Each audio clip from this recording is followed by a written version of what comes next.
We're going to discuss concept number 6 in the 10 concepts of the therapeutic community, and it's described as practicing acting as if. That's a very interesting concept. Charles, what is that?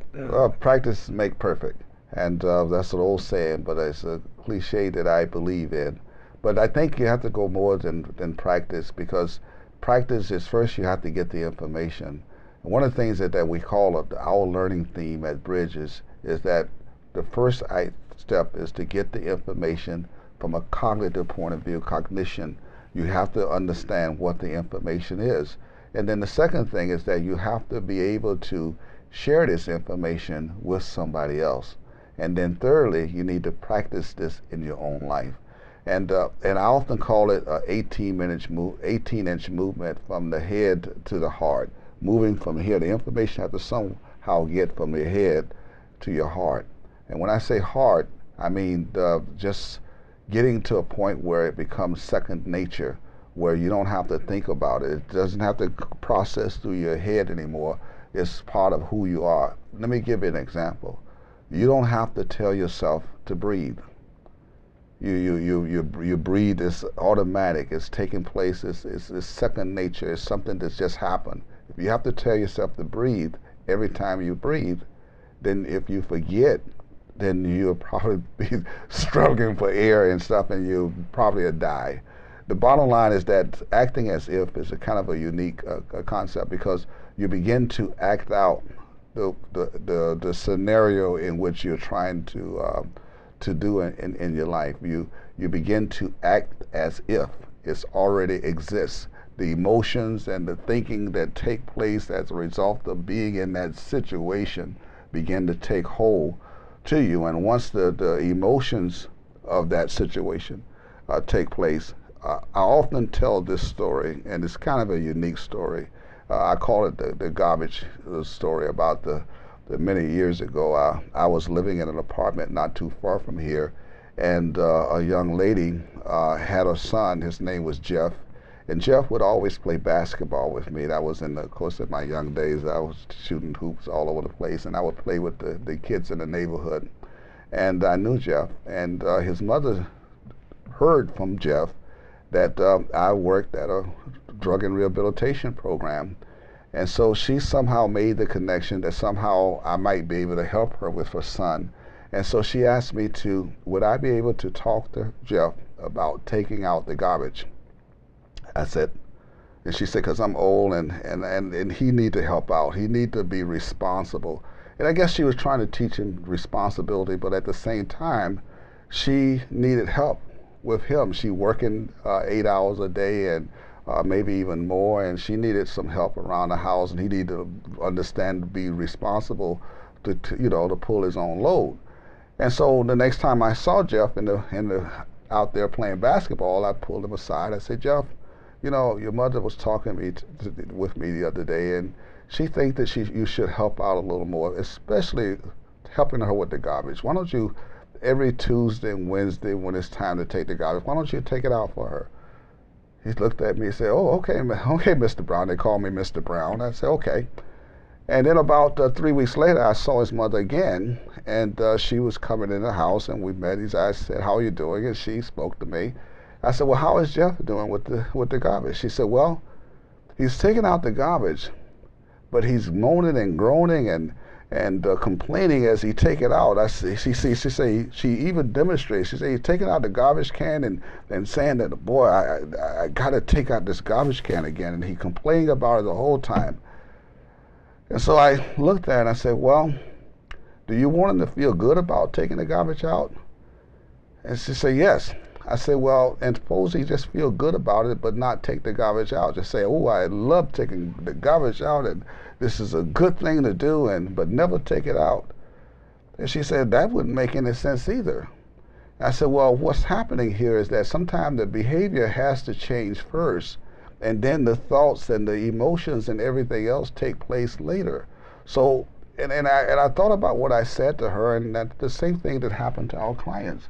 Our clients begin to do something that they are not accustomed to doing. They act as if, and pretty soon the emotions and the thinking later catches up with those desires, and they change their behavior and basically change the thought behind the behavior at the same time. So the clients begin by doing what they have to do and obeying the rules while you're trying to convince them of the why. Is that right, Karen? Absolutely. When I think of this concept, I think of fake it till you make it. Because they come in, and of course there's just so much resistance. They just don't know what to expect, and we're so different from what they used to, so they just can't fall right into it. They're going to be making mistakes, and they're going to be breaking the rules. So they have to just keep trying, and I think that's why we have all these badges. I love the way we work this concept, because it really helps the clients, the inmates, to practice something that they wouldn't normally do and act as if, like an expediter. Sometimes I'll be talking to the upper structure and we'll be talking about this one particular client who maybe just isn't invested enough in the program the way he should be. And we'll come up with something like, give him the expediter badge, and 3 guys will turn around and say, no, he'll never be able to do it. But again, it's like we need to give everybody a chance, then maybe he can rise to the badge. He's going to have to act as if.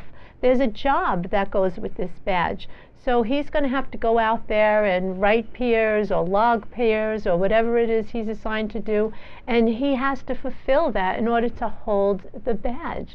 And sometimes when we give them these opportunities, they really rise to the occasion. And it's amazing, because you see these wonderful transformations happen just in acting as if. And with a simple thing like a group facilitator, to pick one of the shyest guys in the group to sit up front and just really kind of facilitate the group, keep notes, keep the group on track, know what assignments are coming and going. That's something very different than they're used to. And a lot of them really feel pressured by these positions. And then once they get in it and they try it on for size and they see that it works, the thinking comes along and they say, you know what, I can be that other guy. What they know is they act a certain way long enough, their feelings and thoughts will come as a part of that behavior and begin to change. Just kind of give you a little brief story about myself, as I often share it with some of the guys even about myself. Believe it or not, I used to be a very shy guy. I was always shy and never really was not assertive, and basically a lot of the peer pressure caused me to get in to try drugs and stuff like that, because I was not assertive enough in some cases to say, no, I don't want to do this, this is wrong, and stick with my values to that perspective in that area. But what happened is that when I first came to this first therapeutic community, they put me on the spot. I remember everybody came to me. They had a tight house where they took and they terminated all the upper structure. And I had only been there for about 3 months. And then they went back behind closed doors, the staff and some of the other positive members of the community, and came out and said that they nominated me as coordinator of the facility. And I'm thinking, what does that mean? And so what it required me to do is that I had to get up every single day to give a state of the facility address about how everything was going. And perfect example of acting as if, I remember the first time that I had to get up in front of the 90 clients there on this particular floor, and I didn't know quite what to say, and I knew it was my time to get up and say something, and everybody was looking at me, and I got up there and I just said that, you guys are doing a great job. I want you to all give yourself a stroke, and that's all I remember saying. And then I remember after saying that and basically stepping down, later 2 or 3 of the clients came, man, that was a great speech you gave. I went to thinking, what did I say that was so great? And then it dawned on me that most of your communication has nothing to do with verbalizing or what you're saying. It's how you conduct yourself, your affect, everything else about who you are as a person. And then just that act as if put me in a position to have more to say each and every time, and eventually became comfortable with the emotions that was being a coordinator and the feeling and the thinking that I had to posture myself into. It was great. And so to in my own life, this is a perfect example of acting as if, because had it been left to my own devices, I would have never, ever volunteered to be the coordinator of anything. So you're saying something very interesting, and what someone on the outside of the community might think is odd, but you might see the inmate, him or her, making the moves, but their heart really isn't in it yet. They're really not convinced, and that's perfectly normal for you. Oh, absolutely, because it's a process. You know, they can't just jump into this. They just can't jump into caring about somebody because they come here so broken, and they barely even care about themselves. So for them to take on some of these roles, some of these badges, some of these responsibilities, to write a peer because they care about somebody, it's not going to happen right away. So, but if they keep at it, practice makes perfect, like Charlie said. You know, if they keep practicing this and they keep focused on, you know, the light at the end of the tunnel, if they see everyone else doing it and they keep doing it, it's going to become inside of them. It's going to become a part of them. And something somewhere always happens in a therapeutic community where it clicks. Maybe it's that one guy they speak to, maybe it's getting written up in a conversation in DR court, or doing a consequence, a session with their counselor, something they heard in group, and then all of a sudden all of these little principles that they're practicing all become meaningful, and it becomes who they are, and that's when the treatment happens. Well, that's kind of unique that you said that, because that was the click that happened in my life in terms of changing my whole concept of who I was as a person, who I am, because I realized that I am basically a very assertive person. I did some very assertive things in my life. I went back into my past and noticed that throughout my life I was designated as leader in certain areas, and basically to go back to that as a result of being appointed a certain position in the community, I had to act as if, and it made reflect on my thought pattern that I had done this before and that I could do it then. And it pulled something out of me. So that was the light bulb, so to speak. It went off at that particular time with me, and in general, in terms of changing my entire concept of who I was as an individual. I was speaking to a chaplain once in one of the programs, and he said something like this to me. He said, I can tell when their hearts are changed, when they're really convinced, because they become truth tellers. They tell the truth about all of their lies and their problems. Is that what you look for? Yeah, I think beyond that, you know, you could see they become genuine. You know, and they're not faking it. It's not, you know, that facade that is gone that they walk in the door with, and they're doing things because out of genuine concern for their buddy. You know, last night I had a conversation with one of the clients in DR court. He had gotten written up because he left group. So when he came into my office, and I said to him, "What is this about? You know, why did you just walk out of group like that? You know you can't do that." And he said, "You know, Miss Karen, my buddy, whatever his name is, was going through something and he left group. And I just had to go out and see if he was all right. I had to. I knew I was going to get written up." He says, "But I really cared about him." He says, "I never cared about anybody before." He says, "And this guy really, he needed somebody to talk to, and I just couldn't sit there and watch this thing happen without me going out behind him." You know, and that's what we look for in the TC, that something inside is going on, that they're doing things, they're doing, they have these actions or these reactions out of genuine concern for the person next to them or for their recovery. They're becoming that better guy that we talk about, you know, like you can be that better guy.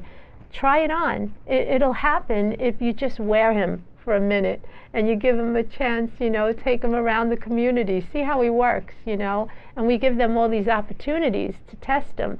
Talk to this one, you know, sit down and have a conversation, ask this peer a question, present something in group, try it out, see if you can do it.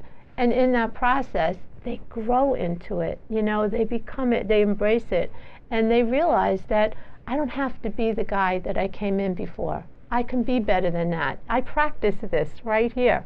And I tell them this all the time. If you can do it here with 90 other inmates, clients, you can do it anywhere. And I also see this as a type of kind of a laboratory where a person is in a safe environment in order to make these changes and act as if it has to be in an environment that is very safe in order to take these chances and taking these chances and making various changes in your life.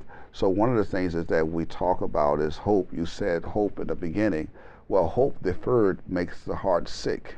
And it's a proverb that basically I've preached on many occasions and talked about that, because if you defer hope, your heart becomes sick and you're useless. And so we have to provide some type of a hope. And the hope for me was the fact that I was able to come out of a shell and be more assertive in my life, and was designated to become the coordinator in the community, which immediately placed me in a leadership position, and I haven't looked back since.